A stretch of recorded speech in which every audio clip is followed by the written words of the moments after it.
হাতুড়ির ঠুকঠাক শব্দে এখনও ব্যস্ততা স্টল ও প্যাভিলিয়ন তৈরিতে। কেউ বা এক ধাপ এগিয়ে স্টলে সাজাচ্ছেন পণ্য, বিক্রির প্রস্তুতিও সেরে ফেলেছেন অনেকে। পূর্বাচলে মাসব্যাপী শুরু হওয়া আন্তর্জাতিক বাণিজ্য মেলার দ্বিতীয় দিনে ছিল এমন চিত্র।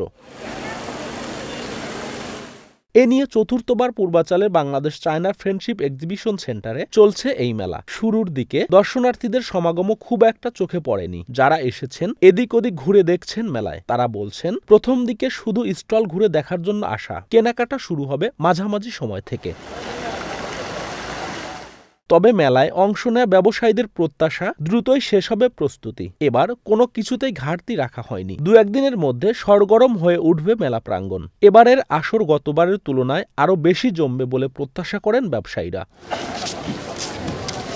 ২৯তম ঢাকা আন্তর্জাতিক বাণিজ্য মেলায় দেশি বিদেশি স্টল, রেস্টুরেন্ট, উৎপাদক রপ্তানিকারক প্রতিষ্ঠান সহ বিভিন্ন ক্যাটাগরির ৩৬১টি প্যাভিলিয়ন রয়েছে, যেখানে বাংলাদেশ ছাড়াও ৭টি দেশের ১১টি প্রতিষ্ঠান স্থান পেয়েছে।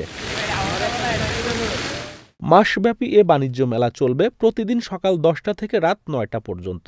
আর ছুটির দিনগুলোতে মেলার দরজা খোলা থাকবে রাত ১০টা পর্যন্ত। Nasir Uddin, news plus ৭১, Dhaka.